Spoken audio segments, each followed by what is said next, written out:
अस्सलाम वालेकुम dear student, उम्मीद है आप सब खैर खैरियत से होंगे। आप लोगों का वक्त अच्छा गुजारा होगा। आज हमारा 4th वीडियो लेक्चर है।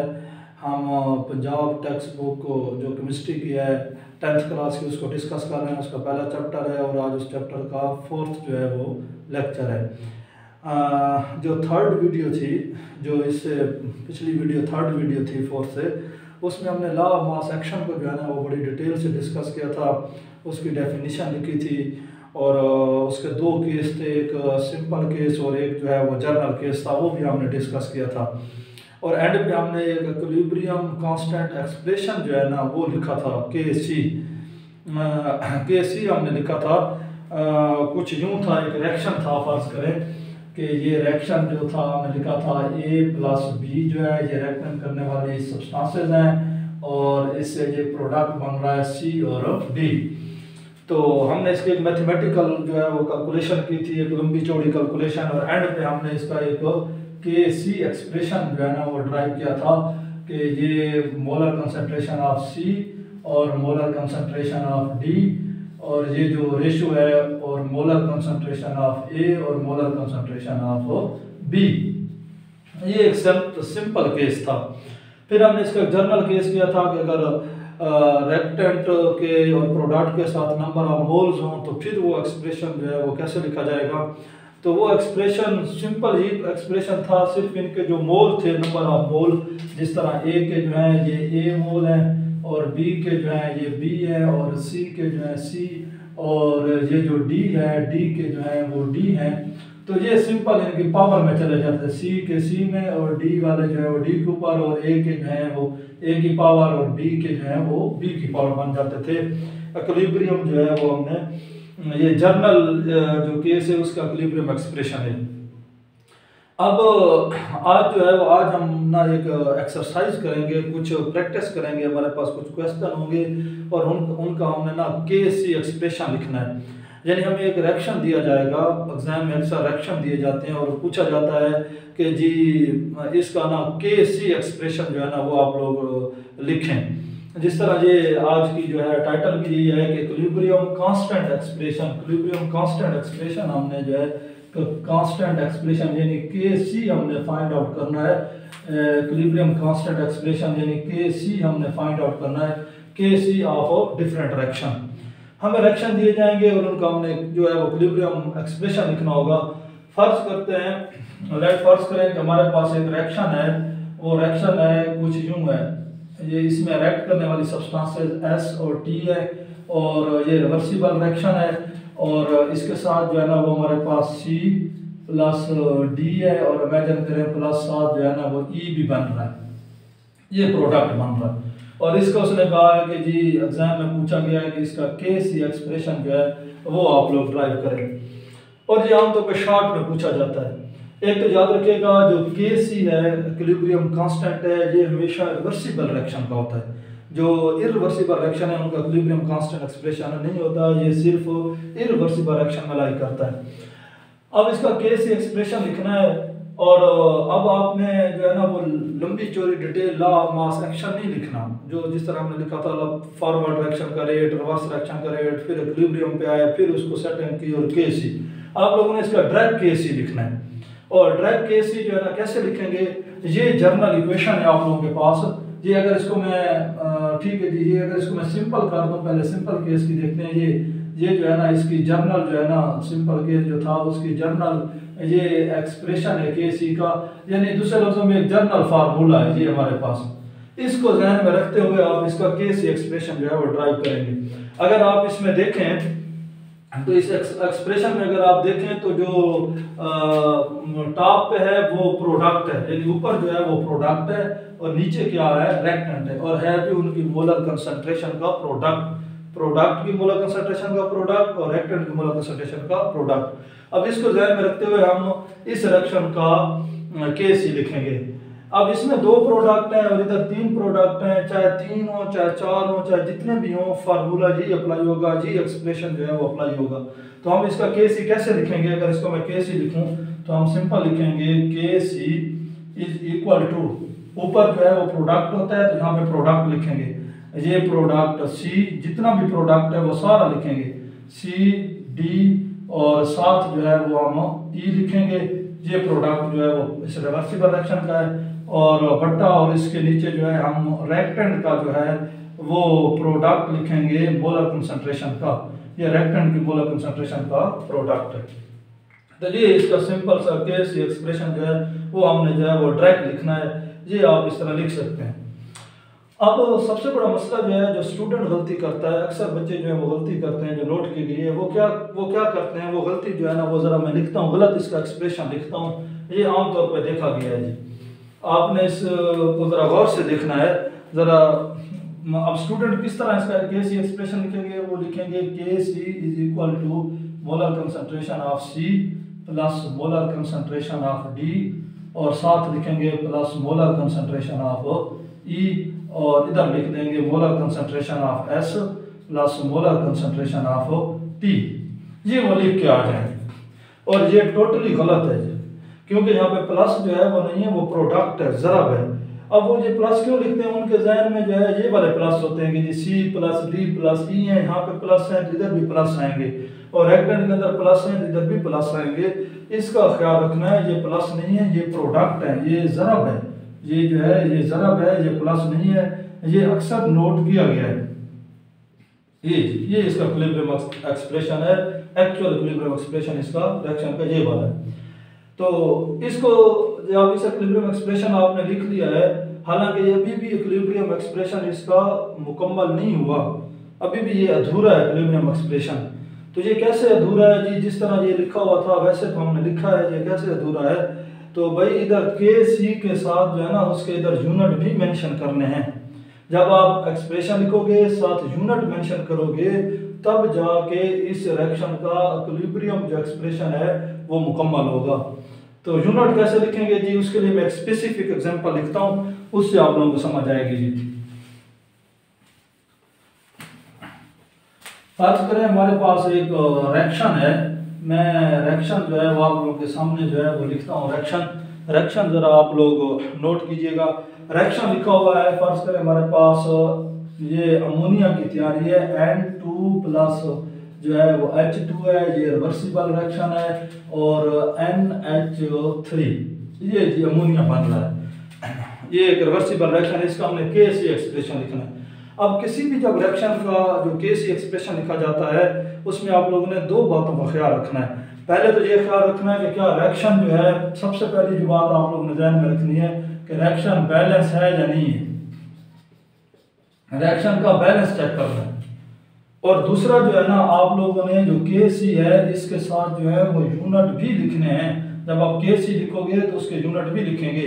अगर ये दोनों शराइत जो हैं वो पूरी होती हैं तो तब इस रिएक्शन का जो आप इक्विलिब्रियम एक्सप्रेशन लिखेंगे वो ठीक माना जाएगा। तो सबसे पहले आप लोगों ने जो भी आप लोगों को रिएक्शन दिया जाएगा, सबसे पहले आप लोगों ने नोट करना है कि रिएक्शन जो है वो बैलेंस है या नहीं है। आमतौर पर जो एग्जाम में क्वेश्चन जो दिए जाते हैं उसमें जो रिएक्शन होता है वो बैलेंस नहीं होता और स्टूडेंट बगैर सोचे समझे उसको बैलेंस किए बगैर जो है उसका इक्विलिब्रियम एक्सप्रेशन जो है वो ड्रा कर देते हैं और वो गलत हो जाता है इक्विलिब्रियम एक्सप्रेशन, क्योंकि वो बैलेंस नहीं है। अब ये जो रिएक्शन है ये भी बैलेंस नहीं है। अब मैं इसका विदाउट बैलेंस और बैलेंस के साथ जो है ना इसका इक्विलिब्रियम एक्सप्रेशन लिखता हूँ। अगर मैं विदाउट बैलेंस लिखूँ, विदाउट बैलेंस केसी, तो ये होगा, ये प्रोडक्ट है NH3 अमोनिया, ये इसका इक्विलिब्रियम एक्सप्रेशन और नीचे जो है ये हाइड्रोजन का एक्सप्रेशन है इक्विलिब्रियम और जो है N2 का। इनको इधर लिखो या जिस तरह पहले N2 है आप N2 की तरह बाद में लिख सकते हैं, इससे कोई फर्क नहीं पड़ता। अब ये इसका इक्विलिब्रियम एक्सप्रेशन है अगर आप बैलेंस ना करें। अब जरा इसको मैं बैलेंस करके इसका जो है इक्विलिब्रियम एक्सप्रेशन लिखता हूँ, जरा देखिएगा जी। इसको बैलेंस करने के लिए यहाँ पे जो है वो हम जो है वो 3 लगाएंगे तभी जाके ये पूरा होगा 6 और इधर जो है ना वो 2 लगाएंगे और 6 हाइड्रोजन है, इधर भी 6 है, N2 है और इधर भी N2 है।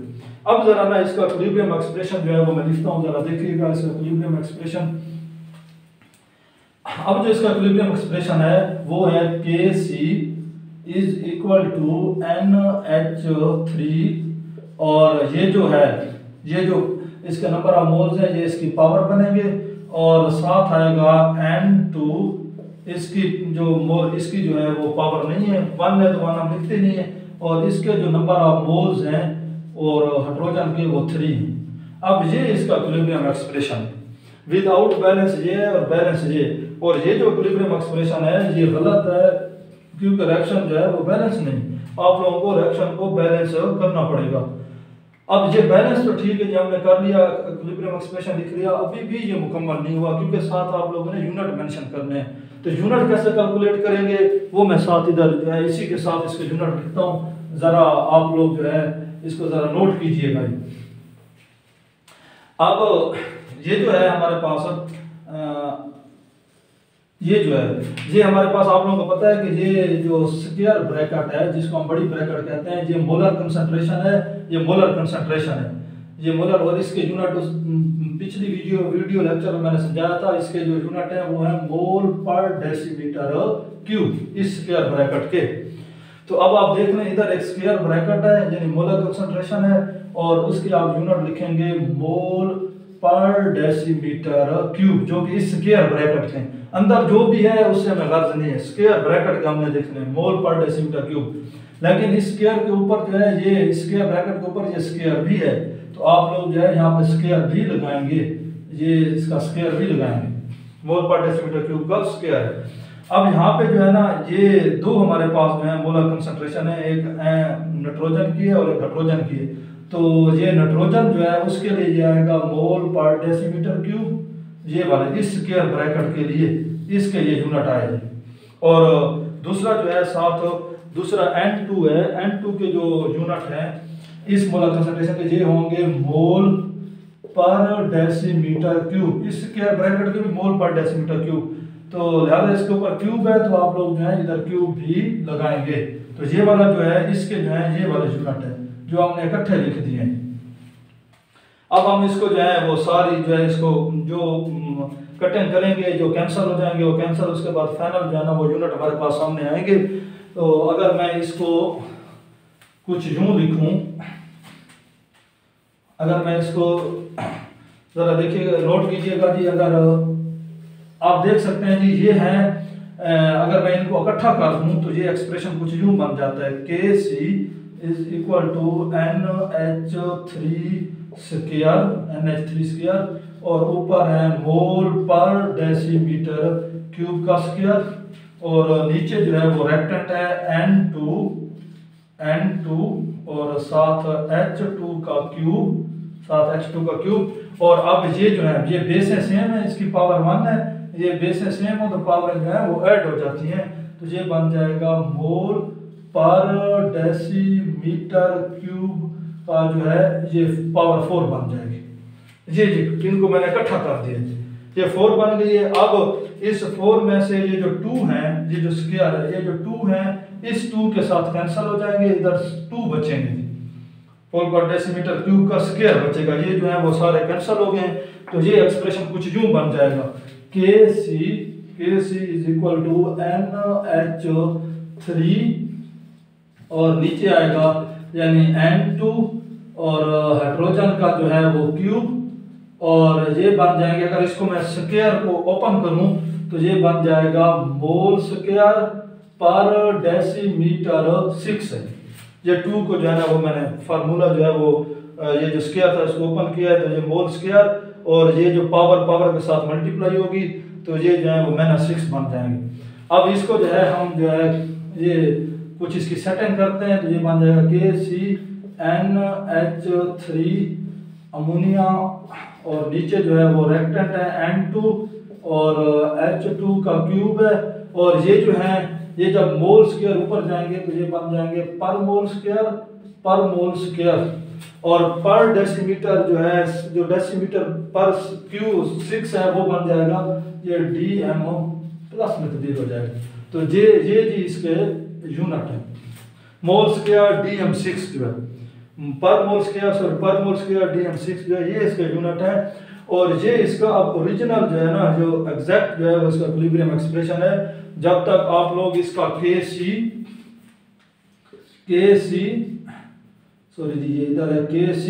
जब आप KC और इसका एक्सप्रेशन और साथ यूनिट लिखेंगे तो तब ये जो क्वेश्चन है ये मुकम्मल हुआ है। तो दो बातों का ख्याल रखना है, एक तो आप लोगों ने इस इक्वेशन को जो है वो बैलेंस करना है रिएक्शन को, सॉरी रिएक्शन को बैलेंस करना है, विदाउट बैलेंस नहीं लिखना। और एंड पे जो KC होगा उसके साथ इस तरह यूनिट लिख के एंड पे उसके जो फाइनल यूनिट भी लिखने हैं। तो एक और जो है वो एग्जांपल करते हैं, जरा आप लोग देखेंगे इसको।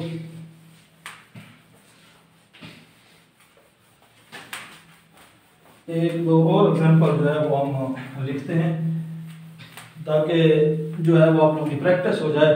फर्ज करें हमारे पास जो है ना ये वाटर जो है ये H2 प्लस O2 और फर्ज करें ये रिवर्सिबल रिएक्शन है और ये बन रहा है 2H2O और यहाँ पे जो है आप लोग 2 लगा देंगे। ये अब रिएक्शन बैलेंस है, 4 हाइड्रोजन है, ये 2 ऑक्सीजन है, यहाँ पे भी 2 ऑक्सीजन। अब आप लोगों ने इसका KC लिखना है तो आप लोग डायरेक्ट जो है इसका KC एक्सप्रेशन पहले लिखेंगे विद यूनिट। ये KC इज इक्वल टू ये है H2O और इसका ये आएगा स्क्वायर। अब इसकी जो मोलर कंसंट्रेशन है इसका भी आएगा स्क्वायर, मोल पर डेसीमीटर क्यूब का ये जो हो गया स्क्वायर। और साथ जो है आप लोग लिखेंगे H2 का स्क्वायर, मोलर कंसंट्रेशन का स्क्वायर, और साथ जो है वो ऑक्सीजन की मोलर कंसंट्रेशन। अब इस हाइड्रोजन की मोलर कंसंट्रेशन का बनेगा मोल पर डेसीमीटर क्यूब का स्क्वायर और इसकी जो मोलर कंसंट्रेशन है इसका बनेगा मोल पर डेसीमीटर क्यूब, मोल पर डेसीमीटर क्यूब, कुछ यूं बन गया जी। और इसके बाद जो है इसको आप लोग इकट्ठा करेंगे तो ये जो है ना इसको यदि शॉर्ट करेंगे तो ये बन जाएगा H2O का स्क्वायर, H2O स्क्वायर मोल पर डेसीमीटर क्यूब स्क्वायर। बल्कि अगर आप इसको यहाँ से काटना चाहें तो ये कैंसिल भी हो जाते हैं। ये पर मोल पर डेसीमीटर क्यूब का स्क्वायर, मोल पर डेसीमीटर क्यूब स्क्वायर से क्या हो गया है, कैंसिल हो गया है, ये कैंसिल हो गया है। और इसको फिर हम यहीं पे सेट कर लेते हैं। ये H2O और ये जो साथ होगा ये बनेगा H2 का स्क्वायर, H2 का स्क्वायर और साथ जो है ये O ऑक्सीजन है और O2 है। और अब ये जो मोल पर डेसीमीटर था ये कुछ यूं लिखा हुआ था, यानी मोल पर डेसीमीटर क्यूब। हम आप इसको ऊपर लेके जाते हैं। ये जो मोल है ये जब ऊपर जाएगा तो ये बन जाएगा पर मोल और डेसीमीटर पर जो है ये डेसीमीटर क्यूब में चेंज हो जाएगा। और ये जो है ना यहाँ से इसको खत्म कर देंगे तो ये जी इसके यूनिट बने। ये अब इसका जो है ना वाटर जो रिवर्सिबल रिएक्शन है ये इसका KC एक्सप्रेशन है, KCH2O ये इसका स्क्वायर है और साथ इसके जो है ना वो हमने मोल भी लिखे हैं। अब जाके ये रिएक्शन जो है ना वो कंप्लीट हुआ है। इसी तरह एक रिएक्शन मैं और लिखता हूँ और ज़रा आप लोग इसको देखेंगे जी। ये इसका ठीक है जी। ज़रा एक और जो है ना वो एक और क्वेश्चन जो है वो मज़ीद एक और कर लेते हैं, सॉल्व कर लेते हैं ताकि आप लोग जो है ना आप लोग इसको मज़ीद बुक से भी इसकी काफ़ी सारे रिएक्शन लिखे हुए हैं, आप लोग प्रैक्टिस के तौर पर वो भी कर सकते हैं। हमारे पास एक रिएक्शन दिया गया है SO2 है और साथ जो है सल्फर डाइऑक्साइड है और साथ ऑक्सीजन है, O2 है और ये रिवर्सिबल रिएक्शन है।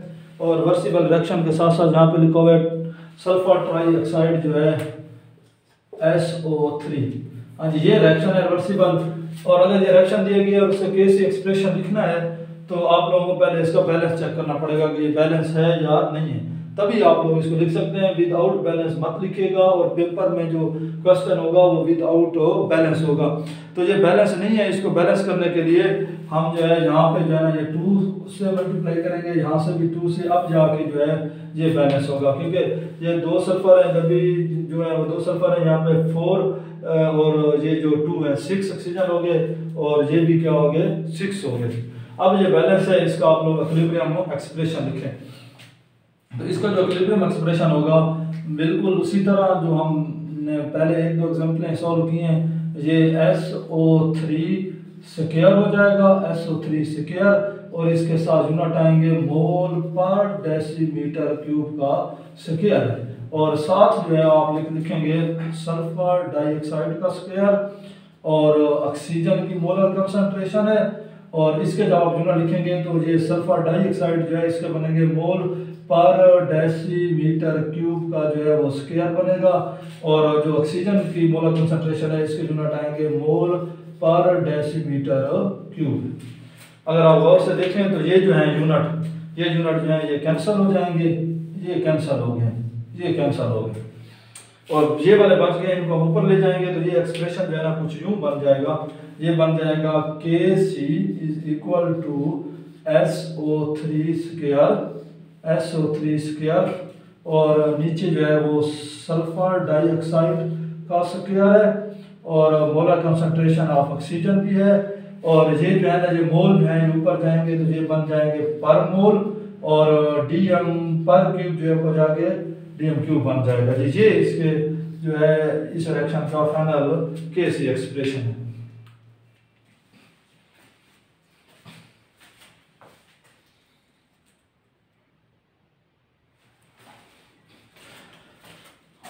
हाँ जी डियर स्टूडेंट, फर्ज करें कि एग्ज़ाम जो है उसके जो है मल्टीपल चॉइस जो पोर्शन है उसमें एक क्वेश्चन दिया गया है, एमसीक्यूज दिया गया है कि एक रिएक्शन आप लोगों के सामने जो है वो लिखा गया है, और उसने पूछा है कि यूनिट ऑफ Kc के क्या यूनिट है, और नीचे उसने जो है ना वो 4 ऑप्शन दिए। अब हाँ, ये सबसे पहले स्टूडेंट के लिए बड़ा डरना ख्वाब बन जाता है कि जी ये तो हम कैसे इसको ना ट्रैक, हमारे पास टाइम कम है, और वो स्टूडेंट जो है ना वो शुरू हो जाते हैं ना लिखना जी, इसको सारा काटना, और काटने के बाद जो है उसका जो है ना वो आंसर जो है फाइंड आउट करना शुरू कर देते हैं, और ये काफ़ी टाइम कंज्यूमिंग भी होता है क्योंकि द टाइम जो है वो बड़ा शॉर्ट होता है। तो फिर इसके यूनिट जो है ना वो कैसे विद इन आप कह लें कि 5 सेकंड के अंदर जो है हम इसके यूनिट जो है वो कैसे फाइंड आउट करेंगे। तो याद रखिएगा, अगर रिएक्शन जो है बैलेंस है और उसमें रिएक्टेंट और प्रोडक्ट के नंबर ऑफ मोल्स जो है ना वो इक्वल है, यानी number of moles of reactants, जितने भी रिएक्टेंट्स हैं उनके नंबर ऑफ मोल्स अगर वो इक्वल है number of moles of product, अगर वो प्रोडक्ट के इक्वल है, जो प्रोडक्ट्स के नंबर ऑफ मोल्स इक्वल है, फिर याद रखिएगा उस Kc के जो है कोई यूनिट नहीं होंगे, वो जो रिएक्शन होगा उसके Kc के है ना, जो Kc है वो यूनिट लेस होगा, यानी यूनिट लेस होगा, उसके कोई यूनिट नहीं होंगे। तो सबसे पहले आप लोगों ने देखना है कि रिएक्शन बैलेंस है, अगर बैलेंस है तो फिर आमतौर पे इस किस्म के क्वेश्चन में रिएक्शन बैलेंस ही दिया जाता है, और होता बड़ा लंबा चौड़ा रिएक्शन है, स्टूडेंट जो है उससे देख के घबरा जाते हैं। तो आप लोगों ने उसके नंबर ऑफ रिएक्टेंट और प्रोडक्ट के नंबर ऑफ मोल्स कैलकुलेट करना है। कैसे कैलकुलेट करने हैं? इस तरह जी, ये जो कैल्शियम कार्बोनेट है इसका 1 मोल है जी, इधर 1 मोल, यानी ये 1 हो गया इसका, और 2 जो है HCl के, आप इसको यानी ना जमा कर लें, ये 1 और 2 जो है ये 3 हो गया टोटल मोल। इधर देख लें जी, ये जो कैल्शियम कार्बोनेट, कैल्शियम क्लोराइड है सॉरी, इसका भी 1 मोल है, यहाँ पे 1 है 1, और इधर भी 1 है, और इसका जो है इसका भी 1 है, कार्बन डाइऑक्साइड का ये 1, और वाटर जो है इसके भी नंबर ऑफ मोल जो है यहाँ पे 1 है, ये सारे 1 है, तो ये भी हो जाएगा +1 हो जाएगा, और इसका भी क्या हो गया 3। अब number of moles of reactant और number of moles of product जो है वो इक्वल है, तो लिहाजा इस रिएक्शन के Kc के कोई यूनिट नहीं होंगे, और इसका जो होगा करेक्ट आंसर होगा वो D, कि कोई यूनिट इसके नहीं। तो ये इस तरह का पूछा जाता है क्वेश्चन एमसीक्यूज में, आप लोगों ने इसके नंबर ऑफ मोल्स जो है ना वो देखने, अगर इक्वल है तो उसके कोई यूनिट नहीं, और आमतौर पे वो ऐसा रिएक्शन देता है जिसमें नंबर ऑफ मोल्स जो है इक्वल होते हैं, लेकिन स्टूडेंट जो है वो उसको फाइंड आउट करना शुरू कर देते हैं। एक और एग्जांपल जो है, हम इससे एक रिलेटेड एक और एग्जांपल मैं समझाता हूँ, जरा देखिएगा। एक और एग्जांपल जो है इसको भी आप लोग जरा समझिएगा। हमारे पास एक और रिएक्शन है जिसमें हमारे पास पोटाशियम हाइड्रोक्साइड है, KOH जो है पोटाशियम हाइड्रोक्साइड, ये H2SO4 यानी एसिड के साथ जो है वो रिएक्ट कर रहा है। फर्ज करेंगे ये रिवर्सिबल रिएक्शन है, और इसमें K2SO4 है, K2SO4 और साथ जो है वो वाटर जो है वो बन रहा है।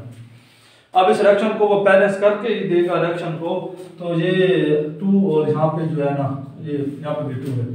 अब उसने पूछा है कि जी आप लोग इसके यूनिट ऑफ Kc कैलकुलेट करें, यूनिट ऑफ Kc कैलकुलेट करें। तो आप लोगों ने इसके जो है वो नंबर ऑफ मोल्स देखने हैं। अगर आप रेक्टेंट के मोल्स देखें रेक्टेंट्स के, तो KOH जो है इसके 2 मोल है, H2SO4 का 1 है, तो ये बन गया टोटल 3। और इसको प्रोडक्ट है ये K2SO4 1 है और वाटर जो है इसके 2 है, तो इसके भी क्या हो गए 3 हो गए। ये मोल आपस में इक्वल है, तो लिहाजा इस रिएक्शन के KC के भी कोई यूनिट नहीं होंगे, क्योंकि जब नंबर ऑफ मोल्स बराबर होते हैं तो फिर वो यूनिट कैंसिल हो जाते हैं। अगर आप इसकी कैलकुलेशन करें तो एंड पे सारे जो यूनिट हैं वो कैंसिल हो जाएंगे। तो लिहाजा उन सबको करने के बजाय हम ध्यान में ये रखते हैं कि अगर मोल बराबर है तो वो जो है वो यूनिट लेस होगा। हाँ जी, आज के लिए इतना ही काफ़ी है। और ये आप लोग जो है वो केमिस्ट्री की जो 10th क्लास की केमिस्ट्री है उसमें से आप मजीद जो है रिएक्शन जो है वो देखकर आप जो है वो एज ए प्रैक्टिस के तौर पर जो है वो रिएक्शनों के KC यूनिट जो है वो फाइंड आउट कर सकते हैं।